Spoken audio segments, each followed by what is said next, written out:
Alors, Mélissa, je t'ai écouté parler tout à l'heure. Tu as l'air d'une activiste de longue date. Tu as l'air extrêmement impliquée. Alors, je me demande d'où vient ta vocation, comment ça t'est venu de t'impliquer de cette façon-là pour la question de Occupons Moncton. Oui, bien c'est ça. Je suis actuellement pas vraiment une activiste de longue date. C'est ça, ça fait déjà plusieurs années que j'ai vraiment une peur innée. J'ai vraiment un sentiment que j'ai 2 enfants qui sont très jeunes. Puis je me demande comment va être leur futur. Je peux pas voir que dans 30 ans d'Astor, quand ma fille va avoir mon âge présentement, que les choses vont être correctes pour elle. J'ai vraiment peur. Puis depuis des années que j'y pense, je suis quand même consciente de ce qui se passe au niveau de l'environnement, puis de notre communauté, mais je savais pas comment m'y prendre. Je sais pas vraiment quoi faire. Je me disais toujours, les enfants vont trouver une solution, mais qu'ils vont être plus grands, ils n'auront pas le choix, puis ils sont vraiment intelligents, puis ils vont avoir une grosse bataille, mais il va falloir qu'ils trouvent des solutions, puis je savais vraiment pas quoi d'autre faire. Là, le 19 septembre, j'ai quand même surveillé à la télévision, je voyais les manifestations qui se faisaient en Égypte, mais c'était un peu loin de moi, mais je regardais, j'en ai pleuré. Puis là, tout d'un coup, le 19 septembre, coudonc, Wall Street, Occupy Wall Street se réveille. Les jeunes prennent le parc, le Zuccotti Park à New York. Puis ça m'a vraiment... j'ai tombé assis. J'avais la bouche bée. Je comprenais pas qu'est-ce qui se passe. Les Américains se lèvent. Mon Dieu, qu'est-ce qui se passe? Je peux pas croire que les Américains sont en révolte, sont indignés. Mais pourtant... Puis là, ça m'a vraiment plus touchée parce que j'ai vu que c'était chez nous. J'ai vu que les gens de chez nous étaient en train de se lever contre cette injustice sociale, ces inégalités sociales qu'on revoit dans tous les pays maintenant. Puis j'ai vraiment pu connecter avec les autres, puis j'ai suivi le mouvement. Puis là, quand ils ont annoncé une action globale le 15 octobre, je me suis dit, wow! Mais je savais pas non plus comment m'y prendre. Puis là, tout d'un coup, j'ai vu par courriel qu'il y avait une réunion pour Occupy Moncton qui allait se faire à l'Université de Moncton. Mais tout de suite, sans doute, je me suis rendue tout de suite à la réunion.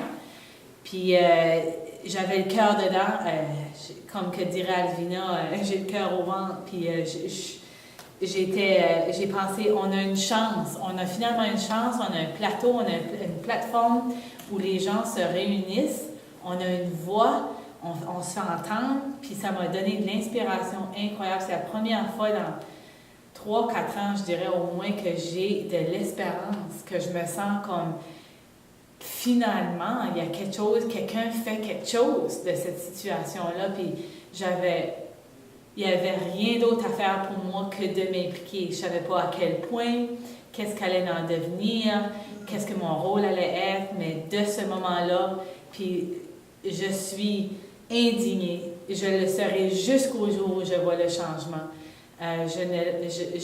Maintenant que la plateforme est là, puis c'est gros, là, on a vu le 15 octobre, là, à Madrid, il y avait 500 000 personnes qui ont sorti. À Barcelone, il y était 300 000. Dans ces 2 villes-là, en Espagne, on avait 800 000 personnes. C'est presque 1 million. Nevermind, on avait la Grèce, l'Italie. Je veux dire, c'était partout au monde. Il y a des millions de gens qui se sont levés. Puis cette connexion-là au niveau de la terre, de savoir que je ressens, même si moi je suis bien, moi j'ai ma maison, moi mes enfants sont OK, moi j'ai de la nourriture sur ma table, moi je suis au Canada, tout est beau, tout est bien, mais pourquoi que c'est pas juste à propos de moi, là? Ce que moi je fais dans mon monde affecte ce qui se passe dans les autres pays. La façon qu'on vit, c'est directement lié à la souffrance des peuples qui sont démunis. Ça fait que pour moi, c'était une façon d'aller aider les gens. Puis n'importe qui connaît Spider-Man, là, qui dit « With great power comes great responsibility ». Parce qu'on est riche au Canada, ça nous donne pas la permission de rien faire. Ça nous oblige à participer parce qu'on a la voix. Ils ne peuvent pas le faire en Haïti, ils ne peuvent pas le faire en Afrique. On a la responsabilité de parler contre les injustices sociales qui se font. Puis là, c'est rendu global, cette histoire-là. C'est une histoire qui touche tous les pays. Le 1%, les corporations, c'est pour ça que les gens se lèvent puis ils disent les mêmes mots, on ressent les mêmes sentiments, que ce soit en Europe, en Asie, que ce soit au Canada. Puis cette force-là de savoir qu'on est plusieurs, puis on est réveillés, puis on a du cœur, puis ça nous dérange, puis on veut le changement. Ça m'a donné tout ce que j'avais besoin pour trouver la passion de sortir de mon salon, puis d'aller prendre les rues, puis d'être indigné avec tous les gens de la planète. C'est ça qui m'a vraiment poussée.